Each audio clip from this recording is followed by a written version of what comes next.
Hello, I'm Michael Brown, President of the School for Advanced Research in Santa Fe, New Mexico, speaking to you from my office on SAR's historic campus.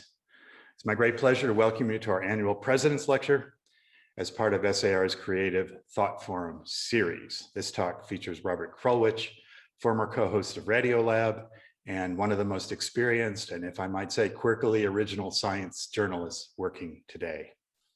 The event will last roughly an hour, and we invite audience questions directed to Zoom's question and answer panel. Robert will answer as many as time allows. At 4 p.m. Mountain Time, that's about 2 hours from now, we'll be continuing the conversation with Robert Krulwich in a special fundraiser moderated by Fred Dust, author of Making Conversation: 7 Essential Elements of Meaningful Communication.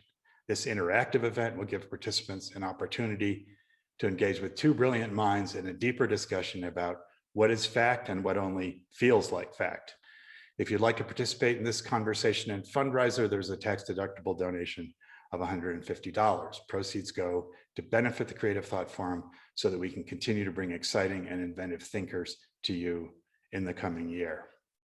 You may register at the link shown in the chat panel to get a Zoom link that takes you to the event. Registration also includes a signed copy of Fred's book, Making Conversation. Before I introduce Robert, I'd like to thank those who've made this event possible today. They include Michelle Cook and John Camp, Kimberly and Scott Sheffield, members of SAR's Founders Society, and the Creative Thought Forum series sponsors that you saw on the introductory slide. I'd also like to thank our SAR members and all of you who made voluntary donations to support today's program. It's through your generous support that we're able to offer these online programs free of charge and make them accessible to a national and international audience. Now it's my great pleasure to introduce Robert Krulwich. Robert is former co-host of Radiolab and one of the most original broadcasters around. Radiolab explores big ideas and the mysteries of science and life through lively storytelling. He draws on decades of experience as a special correspondent for ABC News, Nightline, ABC's Tonight, and Good Morning America, and his role as host and executive editor of PBS's documentary series, Nova Science Now. Just so you know, Robert's initial presentation was pre-recorded especially for us a few days ago. We do this for some of our talks because it allows us to achieve the highest video and audio quality and allows for retakes too, which somebody like Robert doesn't need. But when I'm doing it, I value the retake option. I can assure you that Robert Krulwich will be joining us live and in person when the pre-recorded section is completed. So we'll go right to his talk. Enjoy. Hi, everybody. I'm Robert Krulwich, and thank you so much for inviting me. I confess I would rather be where you are than where I am. Just so you know where I am, I'm in the Garment District in Manhattan in an office building, a gray office building on a day when it's about to rain. I assume New Mexico is mostly sunny most of the time, so I assume you are just out of the sunshine and just in an advantaged situation. But I'm not gonna weep in front of you. I'm just we tried to get together. I tried to come to New Mexico last year, but that didn't happen. And this year was a hope, but that didn't happen. So now here we are. And which is not to say that I'm not happy to be here. So I was invited, like the rest of you, to think about what is true and what isn't true, and about what is fact and what masquerades as fact, and about how to notice the difference between the truth and a lie, and about how to police that difference, and how to close that difference, and how to live closer to the truth. Because we need truth, of course, and we want to avoid lies, of course. But I do want to remind you that there is a third territory that sits precisely between the two, between what logic and reason and science say is true, and what ideologues and politicians and advertisers and we in our feverish rush to feel good believe is true but isn't.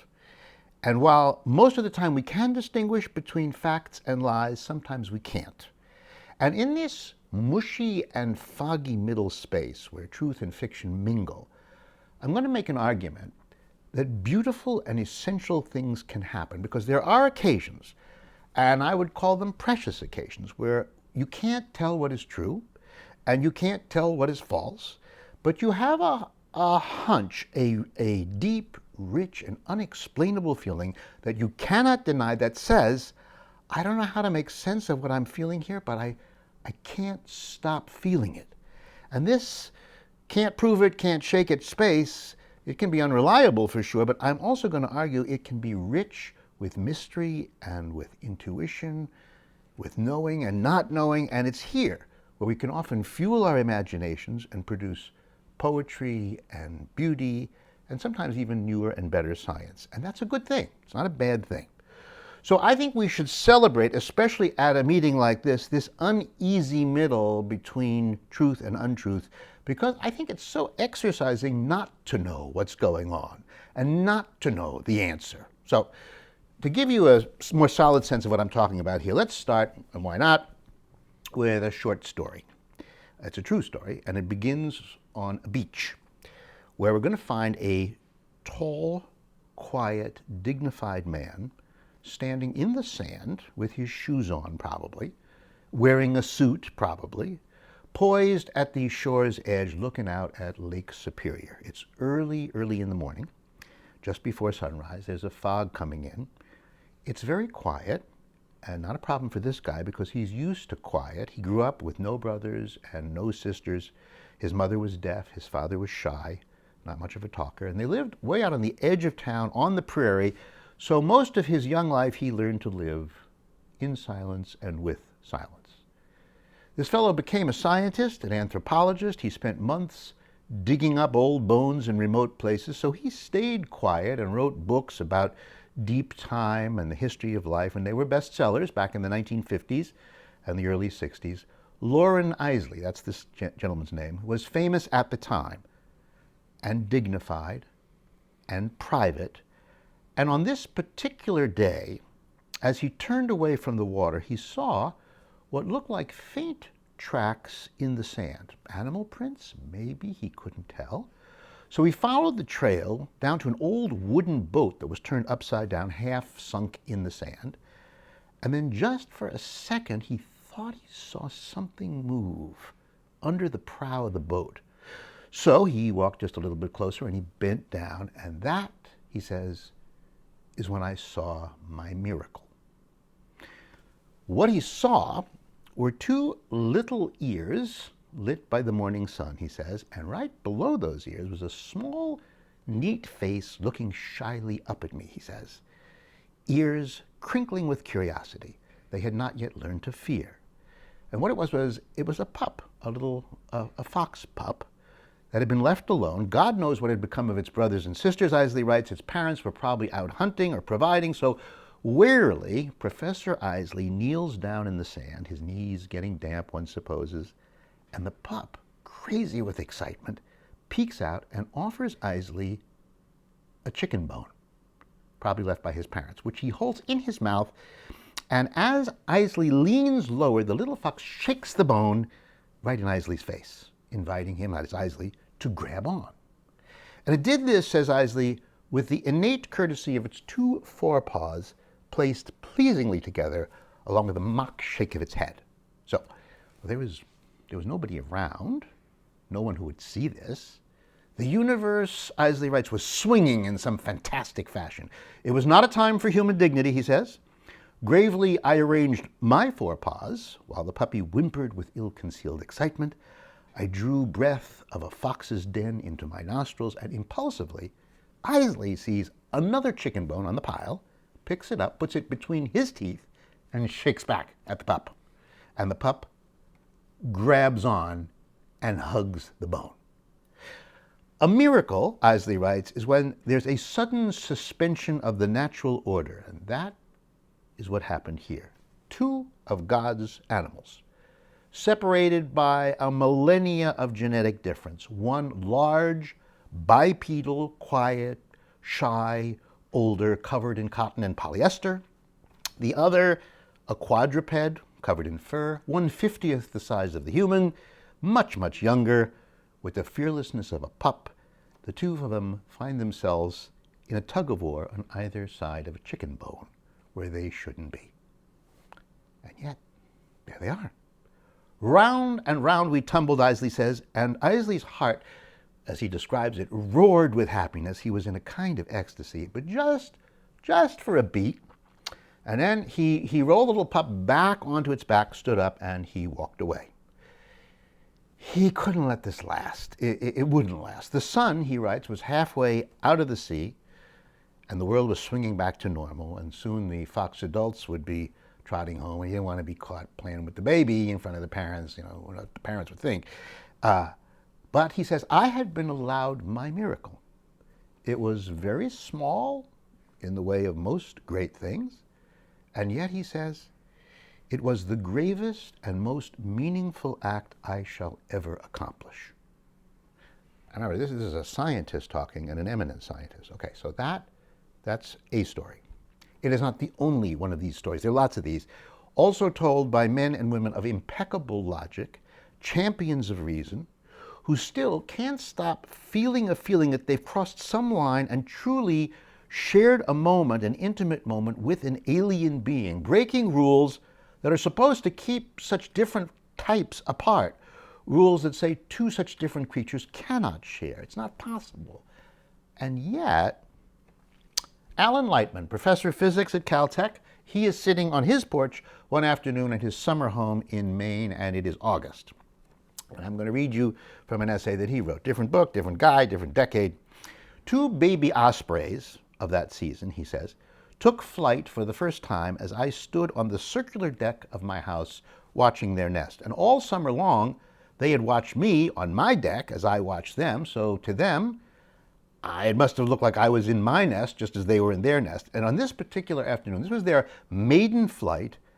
And so I'm kind of imagining like these two little birds are going, I don't know, and they're sort of at the edge of the nest waiting to jump in. And they start to fly. They do a loop of his house. And then he says, they headed straight at me with tremendous speed. Well, my immediate impulse was to run for cover, since they could have ripped me apart with their powerful talons. And when they were within 20 feet of me, they suddenly veered up and soared away. But before that dazzling and frightening climb, for about a half a second, we made eye contact, he writes. And words cannot convey what was exchanged between us in that instance. It was a look of connectedness, of mutual respect, and of recognition that we shared the same land. And after they were gone, he says, I found that I was shaking and in tears, and to this day, I do not understand what happened in that half second, but it was one of the most profound moments of my life. So again, something in both these stories happened, but what? In the first case, either Professor Isley played a game with a fox pup, or maybe he didn't. Maybe his fox pup had no idea who or what was on the other side of the chicken bone. Maybe to the pup, Isley was a shadow, a fuzzball, a nothing, not a playmate, as we would understand the term. Maybe, though, the pup seemed to be playing, maybe he was just scared, or maybe he was hungry, or without any feeling at all. We don't know. But Isley says, no, the universe was laughing, he wrote. And he and that pup were definitely, in his view, breaking the rules. He felt it so real and so pure and so unarguable, he called it a little miracle, which is science speak for, I don't know what happened, but it happened. Or maybe those baby ospreys didn't come at Professor Lightman to say hi, or to tease him, or to salute him, or to check him out. Maybe to them he was just a lump, a shadow in their way, but no, Professor Lightman says, I know what I know. It was, again, one of the most profound moments of my life.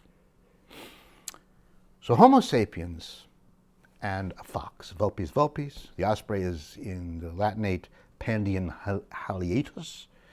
They live and we live in such different realms. Our genes branched from their genes so long ago that we are taught that a man can't begin to know what a fox is up to, and a fox can't know what a man is up to, and same with an osprey. That locked off inside our given categories of species and culture, of gender, of body, of mind, all gated up in spite of all that. Both scientists say that they felt that they'd opened a secret door and said a true hello to a wild animal. It wasn't a pet, it was a wild thing. And that connection was so astonishing, it lifted both men from the prison of themselves and from, as Catherine Schutz, a wonderful writer, has written, the fundamental and sometimes frightening solitude of being a human. We know that being alive is a lonely thing, and we wonder all the time, thinking of friends and of family and looking up at a bird soaring by, what's it like to be you up there? Or what will you ever know of me? What can you know? Science, in effect, teaches us that we are categorically different one from the other. After all, for a long time, science was in the business of creating categories, finding and assigning difference. That is an oak tree over there, this is a beech tree, and I'm going to explain to you the difference. Or that's an oxygen atom over there, and this is a helium atom over here, and I'm going to explain the difference. Or that's a human this, and that's a chimp, and I'm going to explain the difference. Or that's a planet, that's an asteroid, let me explain the difference. Science, viewed that way, is all about difference. It's about what is and isn't, it's about borders. And yet, at the same time, we are told that behind these differences, underneath, there is a hidden unity. We're all built from the same stuff. That stuff follows rules, same rules for everybody. We share the same physics. We share the same chemistry. We share the same DNA. We have the same urge to reproduce. We all like to eat. We all like to grow. And we all, in the end, die. So science hands us this puzzle that we are simultaneously alike and that we are family and we aren't. And with this comes an innate desire to break category and cross over, however briefly, to commune with our cousins, the other creatures, or as Sammy Davis Jr. liked to sing, we want to talk to the animals. Which is not that strange an experience, right? When we were kids, many of us talked to trees and to shells, to clouds, to stones. We wondered about them, and we asked questions. We asked lots and lots of questions. Why, mommy, why? In the 1920s, there was a psychologist named Frank Lorimer, and he decided to watch a 4-year-old boy for 4 days, and every time the kid asked a question about nature or something, he would write down the question. So, why do we have eyebrows? Why does a watering pot have a handle on the top and a handle on the side? Mommy, why don't you have a beard? And Lorimer recorded question after question. There were about 10 to 30 every day, because all kids do this. And since we have no words at first for what we see, no explanations, we fill our minds with feelings and imaginings and, of course, questions. When E.O. Wilson, who later became one of the most prominent biologists in the world, when he was 7 years old, he spent his summers at a beach along the Gulf of Mexico in a place called Perdido Bay. And every morning after breakfast, he writes, I would leave my shorefront house, this is with his mom and dad, to wander alone to search for treasures along the strand. And the Gulf of Mexico stays safely shallow for a long way out, at least it still does. So in the 1930s, kids could spend hours in the water unsupervised. Mom could stay on the beach. The kid could be like quite a distance in, but the boy would be still up to his knees, no higher. And that's where Ed was alone one day, when into his view floated, he didn't really know what to call it, a thing floated into view, a thing. Something outside my previous imagination, something astonishing, he writes. It was floating, it was pink, it had a kind of gelatinous top, it had streaks running up and down it. Its body hung like a curtain in and out, and it pulsed ever so slightly in the water. And Eddie, can I call him Eddie? He's so famous. Ed wondered, what is this thing? Is it one thing or is it several things? It seemed like it was alive. He wasn't sure. So he squatted down to be right next to it. And the water was so clear, he says, its every detail was revealed as if we were trapped in glass. So he got closer, as close as he dared to get. I want to know more, he writes, but I'm afraid. And the thing, it stayed. And it pulsed. And Ed stayed. And he watched. Never too close, never too far. The two of them side by side, locked eye to... Well, it doesn't seem like this creature actually had eyes, or nothing that he could see that looked like eyes. But they hung there, the two of them. And the boy in the thing stayed for hours and hours until the sun began to set, and only at dusk, and only when his mother insisted, and very reluctantly, did he leave the water. The thing, he writes back now as an adult, turns out was a sea nettle, what you and I would call a jellyfish. But Ed had never seen one before. He had no word for it. He had feelings, of course. It felt to him dangerous, an evil messenger from I know not where, radiating alien purpose and dark happenings. It was his first monster, and it was spectacular. And we all begin that way, with no words for what we see, but instead feelings and questions. And when we get a little older, when nouns and adjectives get a little more complicated and technical, when math is involved, when there are tests and short answer questions and then grades, well, people then, none of us want to look stupid, not in front of our friends, so we certainly don't want to fail. So out of embarrassment and out of fear, people stop being curious out loud, and they stop asking questions out loud. But the mystery, the feeling for the mystery of things, that never goes away. Though the words we learn as we grow up to describe nature and animals and plants, they become actually kind of a complicated thing to think about. There's a wonderful argument between two poets, Mark Doty and Joseph Kumenjaka, and it's about naming things. We all remember in the Bible when Abraham is given the task, God says to him, okay, you get a chance to name all the animals in the world. And then Abraham, was it Abraham? No, it's not Abraham, it's Adam. And then Adam does, he names this, that's a fox, that's a dib. Yusuf wants to know, was that a good moment? Was that a good moment for nature, for us, for the world? So Mark says, what do you mean? What do you mean, was it a good moment? Because when you name something, Yosef says, that name gives it an identity separate from everything else. So at that moment, it becomes a that, or a not me. And once it's a not me, Yosef said, we've created a little bit of emotional distance. So if it gets harmed or poisoned or made extinct, that's not our problem, because it's not us, it's its problem. Names, Yosef said, create an emotional distance that allows us to do terrible damage to the world and not feel hurt or affected if things go extinct around us. Mark Doty, the other poet, goes, no. Exactly the opposite. The more you can name a thing that you're looking at, the more language we have to describe it, the less likely we are to destroy it. Because the more words we have for, say, a tree, roots, canopy, branching, stem, petals, stamen, pistil, pollen, words like that, the more there is to appreciate, to notice, and to see. More words make living things more precious. Like, we have very few words to describe sardines. We have very few words to describe individual blades of grass. But oh boy, when you're talking about your cat or your dog or a butterfly or ladybugs or roses, people can bring all kinds of detail to that. And that, in the end, those are the things we protect. Words, Mark Doty said, they help, they do not hurt. And yet, even for poets like Doty, finding the right words to capture what we see and feel about living things is very hard. Nature, and any scientist will tell you this, is really complicated.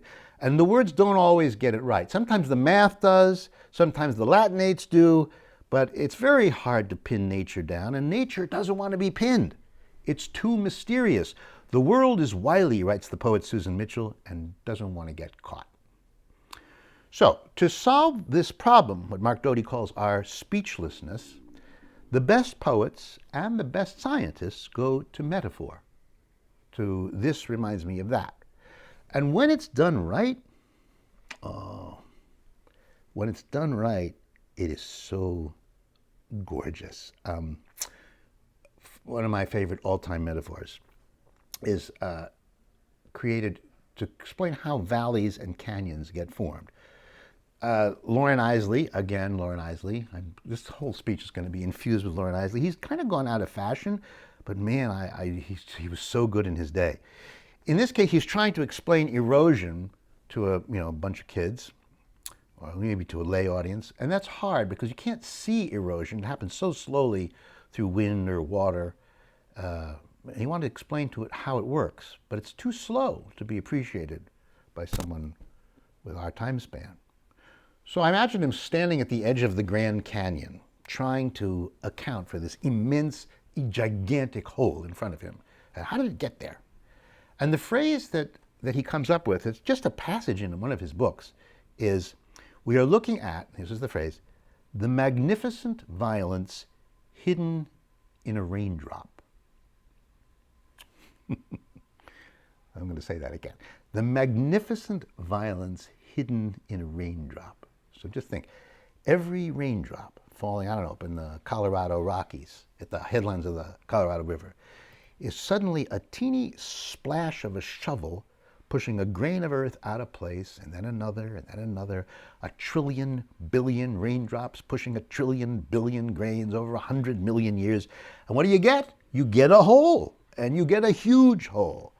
And you know what? It is violent. It is magnificent. And the process is hidden. So what the Grand Canyon is, almost precisely, is, yes, the magnificent violence hidden in a raindrop. There are not a whole lot of us who can do. Shakespeare could do that. Einstein, with his word pictures, he could do that. Metaphors do close the gap between what we know and what we feel. Although, I told you at the beginning, when you don't know what's true and false and you're fishing around and feeling, you can, bad things can happen. I was talking to a writer, a science writer, a really good one, named Richard Dawkins once. He's the one who came up with the phrase, the selfish gene. It was the title of one of his big books, 1976 book. And he argued in that book that the real agents of evolution are little chemicals, genes, deep in our cells. And genes had really not captured the public's imagination until Dawkins added that one simple word, selfish. That one little word gave genes drama and character, and all of a sudden people and scientists began to discuss genes much more vividly, which is a wonderful thing, except the phrase worked a little too well. Selfish suggests that genes have purpose and intention, which they don't. Selfish suggests that, they get their own way and they could fate us to inevitable diseases, which is not true all the time. Genes are destiny, suggested that it's not true. Genes aren't literally selfish, they're a brainless chemical. That was a metaphor, and it was a good metaphor. But in the end, Dawkins told me that genes are so, at the same time, unselfish. They cooperate all the time. You can't really get a fox unless the nose of the fox cooperates with the ears of the fox and the skin of the fox and the heart of the fox and the middle of the fox and the end of the fox and the edge of the fox. The genes have to work together to make a fox. So by calling them selfish, he had miscast them. And for the last 40 years, he told me, he's had to spend all kinds of extra time talking down the phrase that made him so famous. So, all right, maybe we depend too much on metaphors. One of the great science fiction writers of our day, Doug Adams, from Hitchhiker's Guide to the Galaxy fame, he once traveled to Indonesia to visit one of the largest lizards in the world. It was a 12-foot-long Komodo dragon. It is a horrible, stinky animal with exceedingly bad breath. And Doug was supposed to, for the BBC, interview this critter. So it's a little hard to know how to interview a lizard. He bought it a gift. He bought it a live chicken, and he set it down in front of the lizard. So here comes the chicken, or whatever the chicken sound is, and the lizard doesn't do anything. It just sits there and sits there, utterly indifferent, and sits there. For so long that Doug thought maybe the lizard's dead, not the chicken, the lizard. When all of a sudden, and for no apparent reason, it lunges forward, grabs, chomps, chews, and swallows the chicken, and then falls back into a stupor, showing absolutely no signs of satisfaction, no sign of satiation, totally blank, totally unreadable. Not exactly a conversation starter for poor Doug. What could Doug say about this weird thing? Nothing. Well, here's what he wrote. Whatever malign emotions we tried to pin onto the lizard, we knew they weren't the lizard's emotion at all, just ours. We simply had no idea what it was like being an extremely large lizard, and neither for that matter did the lizard, because it was not self-conscious about being an extremely large lizard. It just got on with the business of being one. It is such a mystery for us to be here. Our emotions mislead us, our senses mislead us, our words don't fit, our science is incomplete, and the world is very complicated. And there is so, so much we don't know. And if we don't have the nouns, and we don't have the verbs, and we don't have the knowledge to explain what it's like to be here, at least we have what's left, which is a feeling for the mystery. And it's those feelings that we go back to over and over again to explain what's going on around us. And what I've learned as a reporter over the years is that feelings help people think. I mean, at first you would think, well, they shouldn't. I mean, we should be using reason and logic and brains to figure things out. But the truth is, we don't. We often think with our hearts. We are sloppy, we humans, with feeling. And sometimes those feelings can feed a new intuition or a new logic and can open us to new reasons for what we see. And that's where I want to end this talk. One last story, one riddle. This one is about a man with a pair of birds. The author again, and I'm not shilling for him because he's dead and I'm not getting a penny from Mr. Isley, but it's Lauren Isley one more time. I can't get enough of him. He's not read as much today as he should be. Anyway, in this story, he's out on the plains pretty much by himself. And this time he's working for a zoo, and what the zoo needs are some new animals, birds, for its birdhouse. Isley's told to go to an old abandoned cabin out in the middle of nowhere. There's nobody there. The windows are busted. There are holes in the roof. And he's told there are birds probably living under the ceiling, roosting in the beams. And if he can, what he's supposed to do is wait till it gets dark and then get a ladder and sneak in. So he goes when it's dark, and he tiptoes in and he opens the door very softly, brings a ladder, rests it quietly under the hole in the roof next to a shelf. He can actually hear a bird or two stirring. And then, sucking in a breath, and with one swift motion, he flings his arms out, then down, boom! And there's a great beating of feathers. Something bites hard on his finger. There's a cry. A lantern flips over. One of the pair slipping out of his grasp gets free, shoots up through the hole, up into the sky, while the other one, struggling, stays pinned. And when he gets his lamp, he sees he's trapped a small male hawk. Fine young male, prime of life. The female, however, the other one, assuming it was a female, she's gone. So I guess one will have to do. He puts his captured bird in a box that's too cozy to allow it to injure itself. He sets the box down for the rest of the night, and he tries to go to sleep. But something is bothering him. A few hours later, as the sky begins to brighten and turn to dawn, he looks up to see if he can catch just a glimpse of the other bird, the female who'd gotten away. But there was no sign of her anywhere at all. So he goes to the box and he opens it and he looks in. And for reasons he doesn't really have to make clear, he removes the male, careful not to startle him. And he could feel the bird's heart pounding under its feathers. And the hawk looked up, not at Isley, but beyond Isley to the sky that was turning bluer, and then very gently, Isley laid that hawk on the grass and lets go. And for a beat, it stays there, its breast on the ground, and then all at once, like a flicker of light, it shoots straight up, Isley writes, into that towering emptiness of light. And then Isley writes, for a long moment there was a silence. I couldn't see the bird that has just left me. The light was too intense. And then from far up somewhere, a cry comes ringing down. I was young then, he writes, and had seen little of the world. But when I heard that cry, my heart turned over. It was not the cry of the hawk I'd captured. For shifting my position against the sun, I was now seeing further up, and straight out of the sun's eye, where she must have been soaring endlessly above us all night long for hours and hours, there was his mate, the female, and from far up, ringing from peak to peak from the summits around us, came a cry of such unutterable and ecstatic joy that it sounds down across the years and tingles among the cups in my quiet breakfast table. He's writing this 40 years later, and the cry rattles his cup. He writes, I saw both of them now. He was rising fast to meet her. They met in a great soaring gyre that turned into a whirling circle, a dance of wings, just the two of them. Their voices joined, their bodies dancing in the air, and then they were gone, somewhere into those upper regions beyond the reach of men. What just happened? I don't know. I'm not a hawk. and neither is Lauren Isley. But I do know what loneliness feels like, and I do know what loss feels like, and I know what love feels like. And sometimes when you're staggered by a mystery that happens right in front of you like that, all you can do is feel. And you may never know if what you felt was real or true, but you felt it. And sometimes here at the edge of knowledge, that's all we ever get. A feeling for the mystery and its partner, the endlessly beautiful and very human state of not knowing what's going on, but loving the not knowing, or as it's sometimes called, wonder. Thank you all for listening to this talk, and I guess we'll have a question and answer in a bit.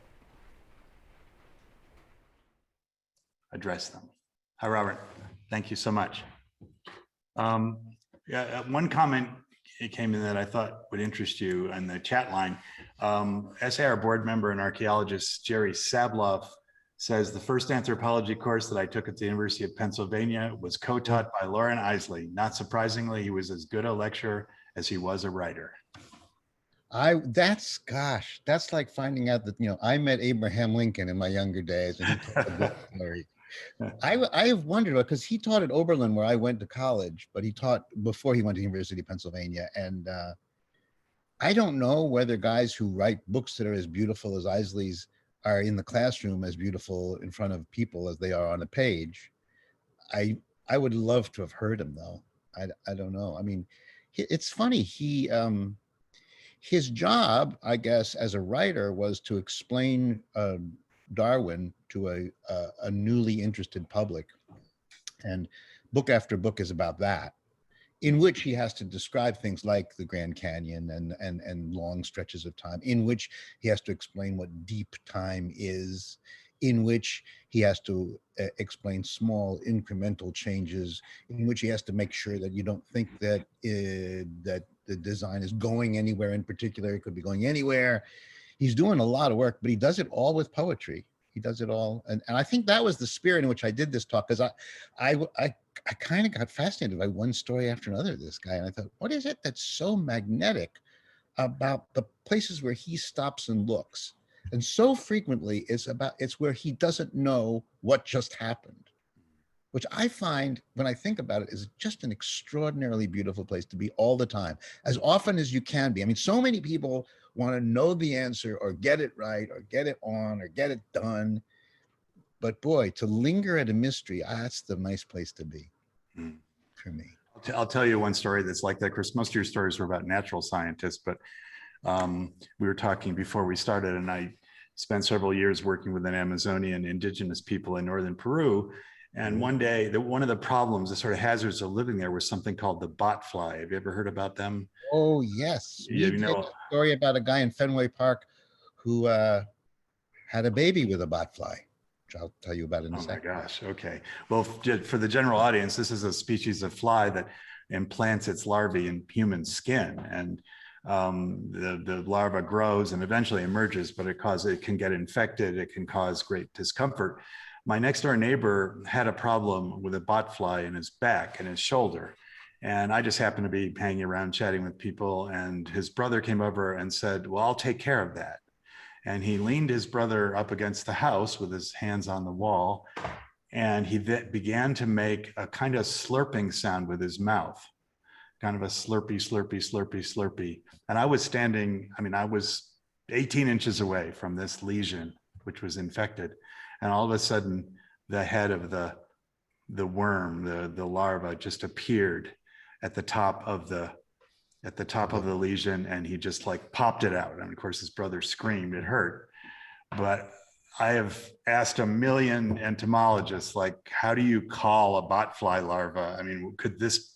If I hadn't seen it myself, in fact, I read about it in a book later that was written in the late 19th century. And if I hadn't seen it, I would have said, that's just rubbish. That the guy had too much to drink, or it was a tall tale from the Amazon.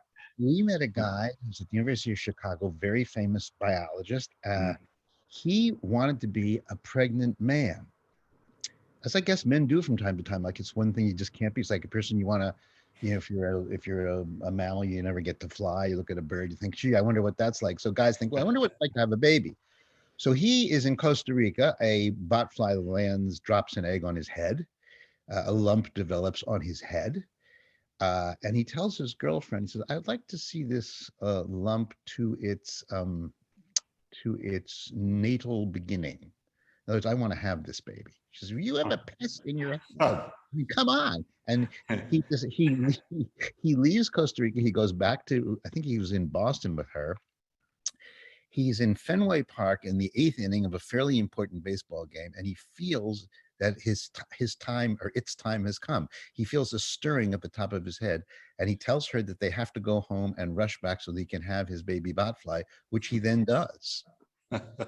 So now that's, that's what scientists do for, I don't really know. That's what nutcases. We had a little trouble. We ran that piece, and I think we got a lot of like ew mail from that, but yeah, well, it probably comes with the territory. Mm. A couple of questions coming in. One anonymous attendee says, I'd love to hear more about your sense of wonder, especially how it is applied to your work over the years. Well, I have an unusually aggravated sense of wonder because I'm a bit of a slow processor. So I'm married to a woman who got 800s on every single exam she ever took, and not only that, if she didn't know the answer, she knew what the people who put the test together were going for. So in a multiple choice, she could figure it has to be 3 because it couldn't be 2, and it wouldn't be 1, and the odds are against 4, so I'll pick 3, and she was always right. And I don't have a mind like that at all. And so much so that when I would go over to her dad's house, she had an older brother who was like, I think, number 2 in his class at Harvard. So they were just like off the charts, these people. And one time, my father-in-law said to me, Robert, do you mind if we go abstract for just a second? I mean, just take a minute. I said, excuse me? He said, we're just going to talk fast. I said, you don't think that I can follow whatever it is you guys are going to say? He said, and they all 6 eyes on the 3 of them all rolled slightly, like they just didn't think that I had the brain for it. And so then they went into that conversation, and I couldn't understand a word they were saying. It was all sort of like Simish. It was going very, very fast. And I live very close to that a lot of the time. A lot of things that everybody else in the room gets, I miss. And then I have to go back and think about it, which made me feel stupid a lot of the time. But over time, I realized that for an awful lot of categories of life, hockey for people who live in Norway, or maybe not Norway, but people who live in Costa Rica, or science for people who've never studied it, or Cartier-Bresson for people who don't like photographs. I mean, like there's lots of times when you just have to begin at the beginning. And so I decided that in my work, I would tell stories where you have to sort of back up and say, oh, once upon a time, and then you go through it each step of the way. And it found an audience, for one thing, which wasn't a big surprise because, of course, most people know very little about most things, and they know a lot about some things. So that could be very embarrassing in a life. But in my case, I got used to it. I got used to being, now that I think about it, maybe this talk, when you guys said, here's what we're going to do, we have things that we wanted to say that are true and things that we are worried aren't true, and we have to know what the difference is. I think I rebelled at that because I'm so often in the in-between space myself. I can't quite tell what I know. I need to go back over the evidence. And so for me, to some degree, wonder is my solution to the problem of being a little bit behind in so many things. So in my work, when I began I was an economics correspondent, I knew nothing about economics. And I thought, well, this is not a bad idea. Like, it's an interesting question to say, well, what is a money market anyway? I know what a supermarket is. I know what a fish market is. I know what a fruit market is. I know what baskets containing, but a money market, clearly they don't have baskets full of Deutsche Marks and baskets full of Canadian dollars. So what goes on that seems like a stupid question, but it's very useful to come on the ground floor with some of these things because you really learn a lot about the world that way. And so the answer to that question is I have fallen into wonder partly because I seem to be a bit handicapped in some ways, but I like staying there because for so many people who are shy about it, you're helping them learn about the world they live in. I mean, we are so full of busyness, and sometimes someone either has to take you aside and say, here's what I just saw, and explain it to you, or point it out and let you see it too. And that's one of the things that's happened as I gotten older, is things that seem very, very impossible for me, I now am slowed down to the point where I can begin to see them. So I was reading in a book a few months ago that when a bird comes and hits the glass in your house and then falls into the yard, and you see the corpse lying there, blue jay or something, and then 2 days later there's no animal there, you think, well, what took, did a raven come and grab that, or did a possum, or what took it off? And then I'm reading in the book that there's something called a death beetle, teeny little thing, which apparently is particularly able to smell the first scent of death. When a blue jay dies on your front yard, it sends out one little sign called, I'm dead. And that little thing floats in the air among the millions or 20 million molecules that are in the air. I'm dead, just floating. And this beetle is keyed to that. And he hears, I'm dead. And he runs towards the next I'm dead. And he gets right to the corpse. Like, he just flies there. And when he gets there, he does a headstand and sets out a please have sex with me pheromone into the air. And his lady friend, wherever the nearest one is, can smell that. And the two of them now land on the jay before anyone else does. And what the book says is they get under the blue jay. These are very small critters. The blue jay would be the equivalent of a Sherman tank or a school bus for these animals. And they lie down on their backs and they do basically push-ups, and they move the corpse into a dent in the ground and then quickly try to cover it. If the corpse is on a high place or even on a slanty place, they push it down to give themselves a time advantage. And I said, that can't be. That's just, how does one beetle say, to the left, darling? Don't only to the, no, that's your left. This is, go this. So, I didn't think that was true. I called Bernd Heinrich, the scientist who wrote it, and said, have you ever seen this? And he said, oh, yes. Well, one day, not too long ago, I'm sitting here in Shelter Island in the yard doing absolutely nothing in a chair, staring at the meadow behind his house. And out of the corner of my eye, I see something move ever so slightly. And I look around, and it is a dead bird, and it is moving. I think, oh my God, the movie begins. I'm actually going to see this thing, if it's what I think it is. And I was even careful to turn my neck very slowly, even though this was some yards off. And the bird did seem to move steadily in a direction that was downward. And then my wife called for dinner and everything was ruined. And so I don't know, but it's that kind of thing. I really love that. I love the chance to see a little bit of something that would otherwise be going on in full view, but to my very blind eyes. And it's the opening of the eyes that's so fun for me. It was an interesting SAR case. We had a scholar here named Sev Fowle, who teaches at Barnard. He's an archaeologist, and he works in the Taos area. And he noticed there are these basaltic rocks that are covered with petroglyphs, mostly ancestral Pueblo petroglyphs. But on some of them, he noticed scratches. And people had been looking at these scratches probably for 2 centuries, certainly a century. But he got curious, and I hope I'm representing Sev's work accurately. He got some of his students out with a Mylar sheet to put over the rocks and a bunch of Sharpies. And he said, just trace the scratches. And they traced the scratches, and what emerged were these panoramic views of an Indian raid, Comanche or Ute raid on Pueblo people. And they enhanced them somewhat graphically with, they scanned it and enhanced.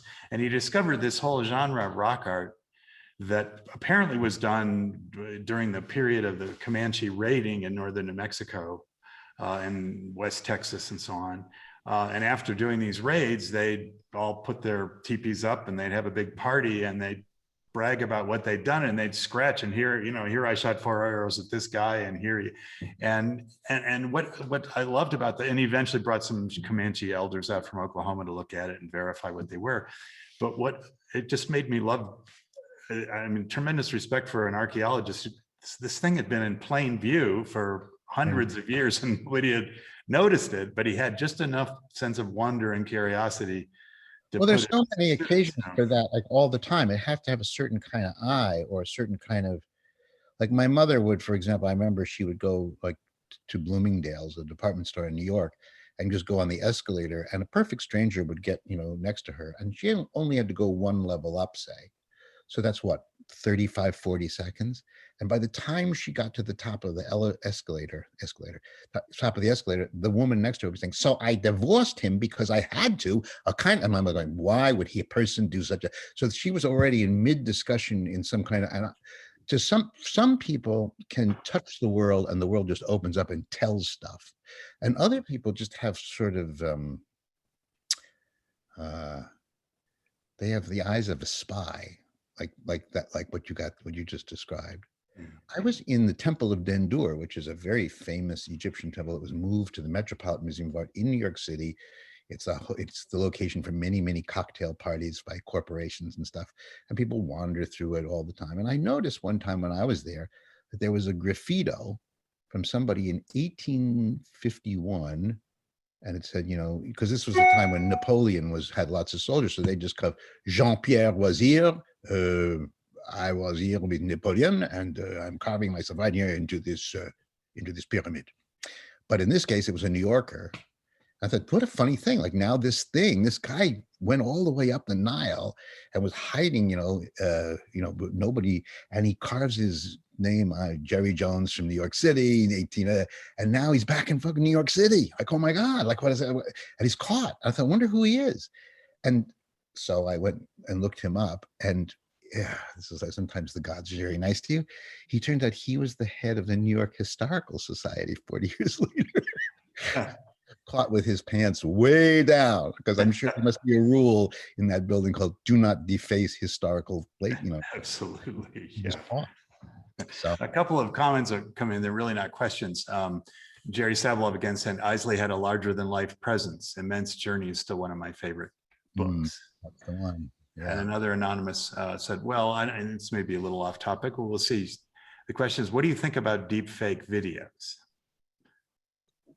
Is deep fake videos a particular kind of, I mean, we did a fairly long piece not too long ago, because it was getting a little scary. People would begin to put Barack Obama, say, into a computer, and trace Barack Obama's face with 5 or 6 or 7 or 11 or 50 diodes. And then you could write out anything you wanted to. People in North Korea, I'm coming for you. And then you would put Barack Obama's voice on that, because you could match his voice. And then you put Barack Obama's face and voice on that. And then if you loaded it up onto YouTube and you're sitting in North Korea, what do you do when you see such a thing? We asked the presidents of various news organizations whether they would broadcast such a thing. They said, well, sometimes you kind of have to if it's provocative enough. But said, how long would it take for you to verify, because this is getting to be, they're better and better at it, verify the verisimilitude of this thing? They said, well, sometimes it will take at least a day, but sometimes it will take a week to figure out whether this is a fake or no. So then you think, oh no, like the world is walking into a place where not only do you worry all the time that what you're looking at is not true, but you can't even verify or find it out in time to save yourself. And like, this creates a whole set of problems that are pretty much new, and I don't really know how to negotiate them at all. Yeah, I mean, we did recently do a webinar with an Italian IT scientist who has a firm in Amsterdam that's trying to sell its services to help people decipher, identify deepfake videos. And there are some techniques they're working on. But I thought the most interesting thing was the problem is once people understand that there are deepfakes, they might not actually believe a real video. Well, that's the thing. It's both. Yes, it goes. So yeah, so we're walking into this place where so much is premised on the idea that you can tell the difference. in a way, you could make an argument that democracy itself kind of requires that. I mean, if the people are going to choose the leader as opposed to some divine hand or some, barrel of a gun or whatever it is, then for people to vote for X or Y, they have to know some things that are true about X or Y. And if you don't, then you really don't. Then the power of the democratic impulse just gets vitiated a little bit, because you think, well, wait a second, then maybe we should just go back to I'm here because I'm here, I am because I am, as opposed to I choose you after having thought, deliberated, compared, measured. And when you get down to stuff like that, whoa, it's just hard to. I'm just at the stage where we just were towards the end of my time at Radiolab, we were getting into these problems. Like if you're Facebook and you want to create a standard that applies to people in radically different places, what standard can you use that would make sense, in Addis Ababa and in Milwaukee and in Uruguay? And it's very hard to do. So the thing that sort of I'm beginning to notice is that some of the great ideas that I thought were so beautiful 25 years ago are getting increasingly complicated to actually handle. And it is to some degree because we now know, particularly in the field like economics, just how nutty people are. They buy things for one reason and then a different reason the next day, or something they will never, in a 5 and 10 cent store, you would never buy a $4.90 lamp. But if you've just bought a $3,000 couch, then you could buy 7 lamps because you're just thinking differently, and money changes. And the fact that we who are trying to live together and govern together and live in peace together, and that we are all so crazy at the same time, with less and less that we can trust, is just it's a scary. I agree. Robert Krulwich, we've come to the top of the hour, actually gone past it. Just a final question. Can you tell us a little bit about what you're working on now? You have a project that is engaging you, or are you one of those writers who won't discuss it until the book hits the bookstore? When I retired, I thought, well, I better do like everything that anyone asked me to do. So I said yes to quite a few things. So I am now working with a puppeteer somewhere in England, and we are designing. we are doing science by marionette, or actually marionette. He's a finger puppeteer, and from his wrist to his fingertips, he can literally become a very convincing chicken, a very convincing dog. He also designs his fingers little things that make ears wag, tails wag, ears move, necks. He can do a pigeon like a pigeon. So I thought, well, if you can do that from your wrist down, let's play with that and see what we can learn or what we can describe to audiences. So I have my puppeteer. I'm doing a museum. I'm doing a jellyfish show at a Franklin Museum in Philadelphia, with a photographer named Anand Varma, who's a brilliant photographer. And we're doing actually something very similar to what we were talking about in the talk. We want to see a jellyfish baby get born, and we want to see a jellyfish not die. So yesterday, we got a nudibranch, which is a monster, and a jellyfish gobbler, and we set it free. But these are very small animals. So we have a camera fixed at a particular point, and we have jellyfish, jellyfish, jellyfish, jellyfish, jellyfish. And this one down here is where our camera is pointed, and the nudibranch is up here, and it's going. It stopped here, and it seems to be full. And we said, no, you gotta go here because that's where our camera is. So I'm basically biting my nails over whether a jellyfish will die in the next 24 hours. I hope he does. It does. So I'm doing that, and then and a bunch of other things besides. Yeah. So it's staying pretty interesting. It sounds like fun. Well, Robert, thank you so much for an unforgettable talk. Those of our audience who will be joining us at the 4 o'clock hour Mountain Time will have additional opportunities to talk. But for now, just thank you very much.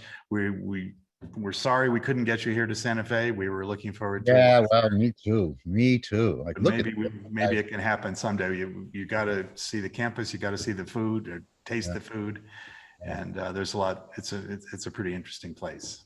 Okay, no, I've been I've been to the one near where they make the bombs, that got the Santa Fe. Almost. Oh, Santa, yeah. Well, I don't think they make bombs at the Santa Fe Institute. No, just up the block, I guess. Oh, okay. Yeah. Yeah. All right. Well, thanks again. And we really appreciate your Sure. joining us for this. Thank you. Bye-bye. So long, everybody.